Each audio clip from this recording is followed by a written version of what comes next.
foi mais ousado e, às vezes, quando a gente ousa, a gente paga por essa ousadia. Não é isso, André?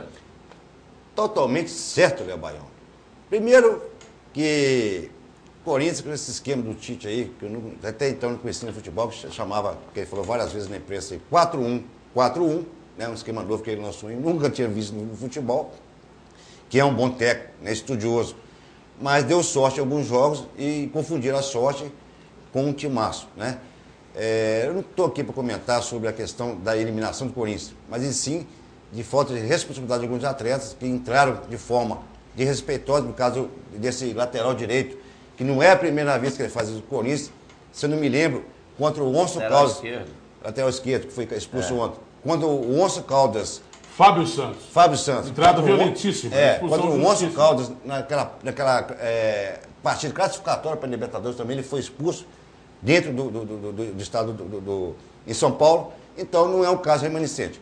Se tratando do jogo, apesar que eu tenho amigos, né, o Choá, o Rui do Pastel, o Carlinho do Café Íris, o Dr. Vandril, que são corintianos, o Corinthians, assim, foi moldado com essa mídia paulista como fosse um timaço. E, realmente, a verdade, como a gente disse, não é isso tudo que aconteceu em relação ao Corinthians.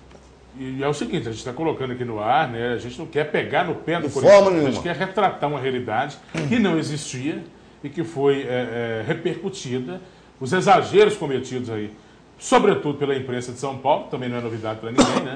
Eles fazem isso há muitos anos, e a gente trazer para a realidade e mostrar que realmente não há essa diferença tão grande, que o time do Corinthians não é essa Brastemp toda que foi dito aí pelo Casagrande, como a gente viu, e por outros comentaristas da imprensa de São Paulo. Jorginho.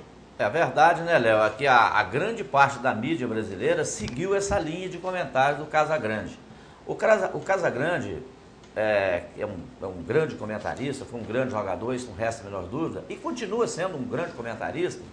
Ele foi muito infeliz em fazer essa avaliação do Corinthians no momento que o Corinthians estava numa pré-temporada.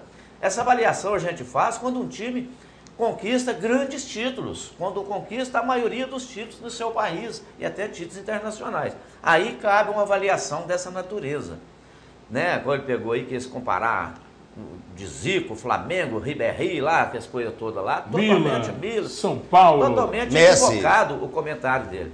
Cristiano Dentro Ronaldo. dessa linha de raciocínio do Casagrande, a mídia brasileira estaria que está comentando hoje o Palmeiras nesse mesmo nível, que ganhou de 5-1 do Sampaio Correia dentro de casa. E não é só o Casagrande, não. O Neto também. Também fez esse Nem comentário. seus programas da TV Acompanhou, Bandeirantes. sim. Ele disse que o Corinthians tinha que disputar na Champions League. Enfrentando o Bayern de Munique, Barcelona, Real Madrid, esses grandes times aí que a gente tem visto na competição internacional, né? Então, né, o Casagrande perto do Neto ainda é equilibrado. Aí você imagina, então, a desproporção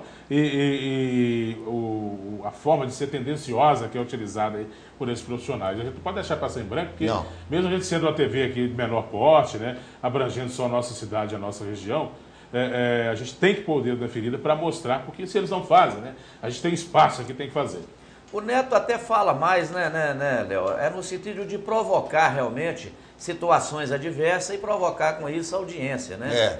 Mas o Corinthians ganhou de quem? Ganhou de um Danúbio, de uma cidade do Uruguai que tem pouco mais de 5 mil habitantes. Seria como se fosse um Baporanga, um Santa Bárbara, por aí afora, né? Não querendo dizer isso de forma pejorativa, o tamanho da cidade. Dom Modesto, mas eu não quero falar de forma pejorativa. O que eu quero dizer é a realidade. Então, o Corinthians, na verdade, não ganhou de ninguém. Não ganhou de ninguém.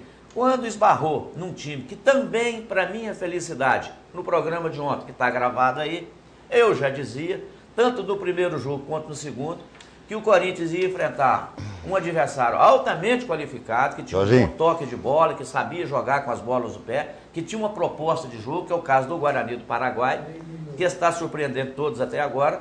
Eu também acho que não estava errado nos meus comentários. Também não. E deu no que deu para tristeza, né, do nosso amigo Chuá, do Xaropinho do Café Íris, meu amigo doutor Vandril, doutor Gustavo Carli. A gente tem que lembrar o seguinte, eu faço a minha culpa aqui, porque eu Eu desfiz aqui no ar do Guarani, que eu falei, brinquei, né? Isso. Se o Guarani original não é lá essas coisas, imagina sim. do Paraguai. Então eu desrespeitei o Guarani quando falei isso, porque eu fiz pouco caso do Guarani Léo. e achei que o Corinthians passaria facilmente. O próprio Corinthians fez pouco caso do Guarani, Também fez. tanto que tirou o pé contra o São Paulo para enfrentar o Atlético e enfrentar o próprio Guarani. Então, o Corinthians pagou pela sua arrogância.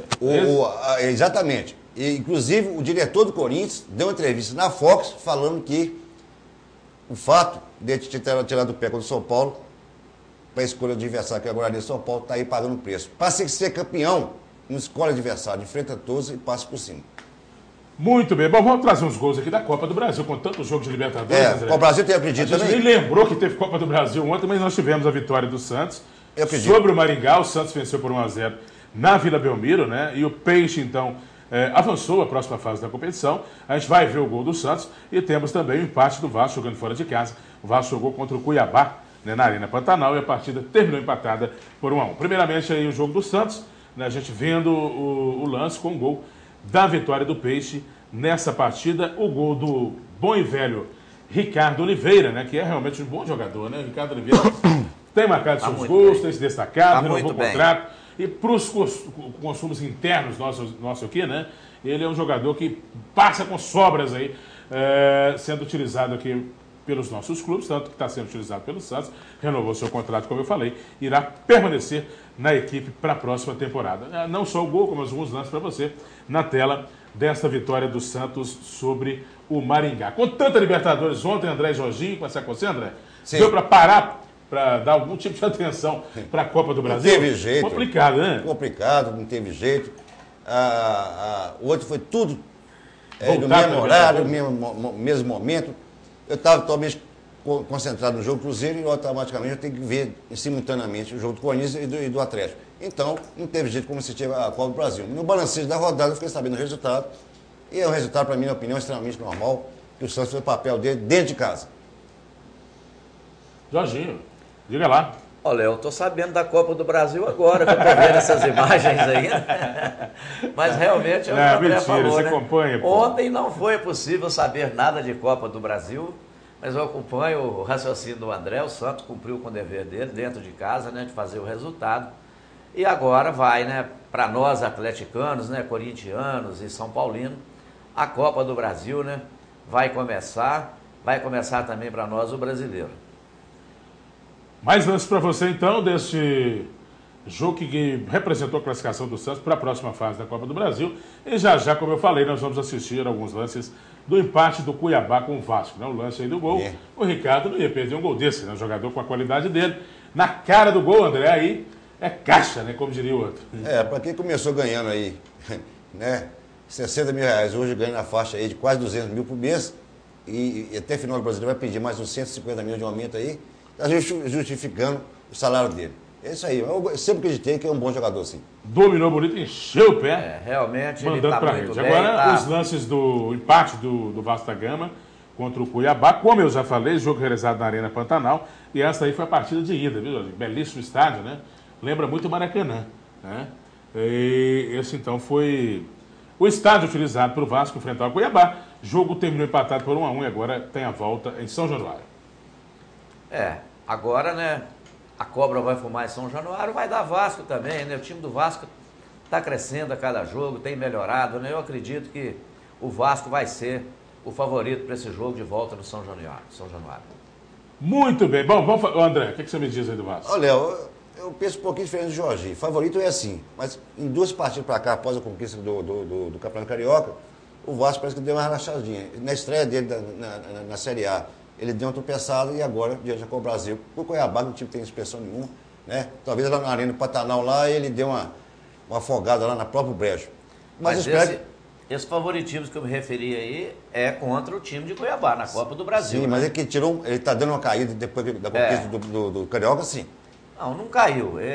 A competição é que mudou, né? O nível da competição Uma é que coisa é mudou. Olaria, Volta Redonda, né? Outra coisa são grandes times. Uma coisa é... Vamos fazer o intervalo. Deixa pra lá. Vamos fazer o intervalo. Vamos, eu pedi. Na volta, depois do intervalo, tudo sobre a heróica classificação do Cruzeiro ontem. O Cruzeiro venceu o São Paulo nos 90 minutos e se classificou nos pênaltis para a próxima fase da Libertadores. né, no Mineirão, muitos cruzeirenses presentes no Mineirão, a gente traz tudo para você. E ainda hoje, claro, tudo também sobre a eliminação do Galo da competição. Uma rápida pausa e a gente volta já já com muita coisa legal para você aqui no Semana Esportes. Até já.